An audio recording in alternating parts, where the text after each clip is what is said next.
हमारे उद्धारकर्ता यीशु मसीह के नाम पर आपको नमस्कार। दिन प्रतिदिन भगवान के राज्य फैलने के तरस झूठे प्रचार भी तेजी से भगवान के चर्च में प्रवेश कर रहे हैं। शैतान उन्हें नष्ट करने और उन्हें अपने विश्वास से दूर करने के लिए विश्वासियों की कमजोरियों का उपयोग कर रहा है। उपदेशक की उपेक्षा से और विश्वासियों के अनावश्यक परियोजनाएं होने के कारण झूठे उपदेशक आसानी से चर्चों को आक्रमण कर रहे हैं। मोमिनिज्म इन झूठे उपदेशों में से एक है जो चर्चों को नष्ट कर रहा है। 1830 में यह जोसेफ स्मिथ नाम के व्यक्ति द्वारा अमेरिका में छोटी से शुरू किया गया था। अब यह तेजी से 2 करोड़ सदस्यों के साथ पूरी दुनिया में फैल रहा है। उन्हें आज की संत भी कहा जाता है। 1820 में उन्होंने कहा कि पिता, पुत्र और पवित्र आत्मा उनको प्रत्यक्ष हुआ और बताया कि चर्च मर चुके हैं और इसे उनके द्वारा बचाया जाना है। 1830 में उन्होंने दी बुक ऑफ मॉर्मन की पुस्तक रिहाई की। उन्होंने इसे यीशु की और एक नियम है करके बोला।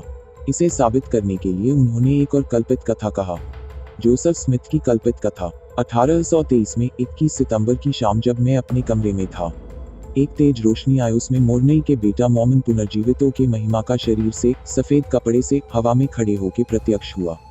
मॉर्मन ने मुझे बताया कि मैं इस अमेरिका के प्राचीन निवासियों को मसीह का सुसमाचार कैसे पहुंचा करके तुम्हें बताऊंगी। उन्होंने यह भी बताया कि इन चीजों को लिखाई गए गोल्डन प्लेट में तुम्हें दूंगी करके बोल के स्वर्ग में गया।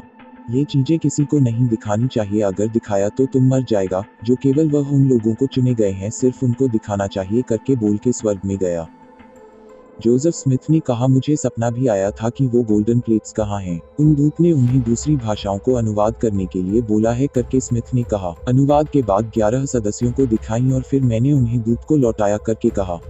लेकिन यीशु मसीहा एकमात्र ऐसा व्यक्ति है जो महिमा शरीर से पुनर्जीवित हुआ।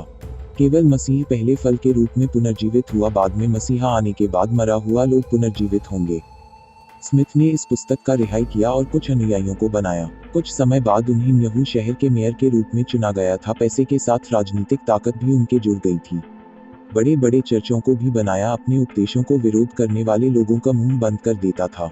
उसकी एक पत्नी थी, लेकिन वह कई महिलाओं के साथ संबंध बनाते थे और उनसे शादी करते थे। कुल मिलाकर उसने 52 महिलाओं के साथ शादी की। स्मिथ ने उसके बहुत करीब 6 अनुयायियों के पत्नियों से शादी करना चाहता था। इस मामले उन 6 अनुयायियों के साथ स्मिथ को लड़ाई हुई। स्मिथ ने उन्हें अपने चर्च से हटा दिया। उन अनुयायियों ने अलग से सेवा शुरू किया। नोवू एक्सपोजर नामक एक समाचार पत्र रिहाई किया और स्मिथ का प्रचारक और उनकी कई पत्नियों का शादी करना लिख के बाहर लाया। स्मिथ ने गुस्से में उस समाचार पत्र के कार्यालय को नष्ट कर दिया। 1844 23 जून को सरकार ने उनके अनुचित व्यवहार के लिए उन्हें गिरफ्तार कर लिया और हांगकांग के कॉटेज जेल में बंद कर दिया। 27 जून की रात को कुछ लोगों ने काले मास्क पहनकर जेल पर हमला किया और गोली मारकर उसकी हत्या कर दी। जोसेफ स्मिथ के उपदेश। उन्होंने कहती हैं, भगवान भी हमारी तरह हड्डियों और मांस है। बाइबल कहती है, आत्मा रूप का भगवान को शरीर कैसे होता है। यह लिखा है कि वचन शरीर धारण लिया। इसका मतलब है कि भगवान जो वचन है वह पृथ्वी पर आने से पहले शरीर नहीं है। यीशु और शैतान दोनों भाई है करके उपदेश देते हैं। बाइबल कहती है, यीशु मसीहा और शैतान कभी भाई नहीं होते। यीशु मसीह रचनाकार है, शैतान सृष्टि है। उनके बीच क्या समानता है। वे पिता, पुत्र और पवित्र आत्मा अलग है, उनको उन्होंने ही भगवान है। वे सभी मामलों में भी अलग रहते हैं। फिर बाइबल क्यों कहती है कि वे तीनों एक ही हैं। भगवान की एक माँ है करके वे उपदेश देते हैं। बाइबल कहती है, भगवान वही है जो खुद से विद्यमान है। अगर वह किसी और के लिए पैदा हुआ है तो वह भगवान कैसे बनता है। अगर भगवान की माँ है तो वह कहाँ से आया। यदि ऐसा है तो शुरुआत एक महिला से हुआ था क्या। लेकिन बाइबल शुरू से वचन है करके भूले तो शुरुआत में महिला थी करके उन्होंने कैसे बोल रहा है। मॉर्मन की पुस्तक यीशु की और एक नियम है करके वे उपदेश दे रहा है। बाइबल कहती है, क्या मसीह ने कहीं भी कहा कि उसने एक और नियम करूंगा। सच में क्या एक और नियम करने के लिए यीशु की नियम में गलती है। इब्रानियों 8 अध्याय में लिखा है कि मसीह का नियम में कोई दोष नहीं है। उस मामले में एक और नियम करने के लिए क्या आवश्यक है। यीशु का खून केवल छोटे पापों को साफ कर सकता है। यह हत्या और व्यभिचार को साफ नहीं कर सकता। बाइबल कहती है, उस मामले में यीशु का खून हमें हर पाप से छुड़ा सकता है करके बताया गया। वचन का अर्थ क्या है। हत्या और व्यभिचार करने के बाद पाप करने वाले लोगों का उद्धार कैसे। क्या पौल ने हत्यारे करने के बाद पाप में ही मृत हुआ। वह महिला जो व्यभिचारी थी उसे कैसे माफ किया गया। यीशु मसीहा का जन्म कुमारी से नहीं हुआ करके उपदेश देते हैं। बाइबल कहती है, एक भविष्यवाणी है कि कुमारी एक यीशु को जन्म देंगे। यशायाह 7:14 की कुमारी यीशु को जन्म दिया। इस भविष्यवाणी पूरी हुआ करके ईसा चरित में लिखा गया है।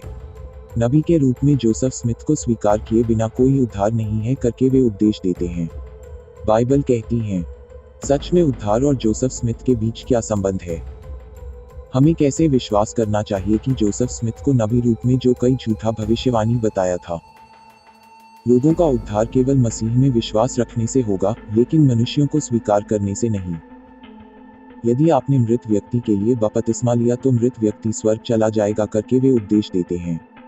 बाइबल कहती है, 1 कुरिन्थियों 15 अध्याय में यह क्यों लिखा गया है कि जो लोग मृत व्यक्ति के लिए बपतिस्मा लेने का उपदेश देते हैं उन्हें झूठे प्रचारक कहा जाता है।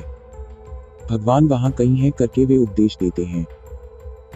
अगर कई भगवान हैं तो बाइबल में बार बार क्यों लिखा जाता है कि भगवान एक ही है? मोमिनों के जीना तो मृत्यु के बाद भगवान बन जाएगा करके वे उपदेश देते हैं। बाइबल कहती है, मनुष्य ने भगवान बनने के लिए बाइबल में कोई वचन नहीं है। भाई पंडित से निंदा करती हैं, लेकिन बाइबल कहती है कि भगवान मानव को बचाने के लिए मनुष्य बने। यह एक गलत उपदेश है कि मानव भगवान हो जाएगा। लोगों ने पहले स्वर्ग में आत्मा के रूप में जन्म लेते हैं, बाद में वे पृथ्वी पर लोगों के रूप में जन्म लेते हैं करके वे उपदेश देते हैं। बाइबल कहती है, भगवान की इच्छा में रहने वाला सभी मानव पृथ्वी पर पैदा होता है। पहले स्वर्ग में जीना और पृथ्वी पर आने जैसी कोई चीज नहीं है। बाइबल में इसे समर्थन करने के लिए एक भी वचन नहीं है।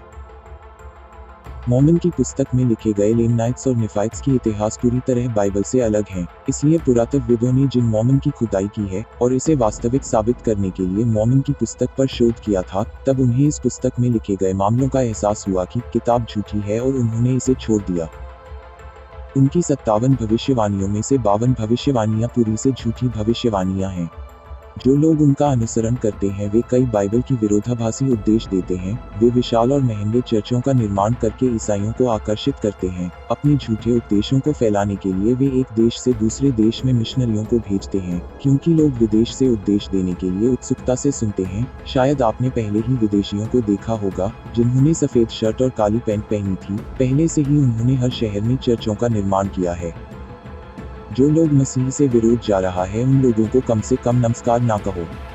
अभिवादन।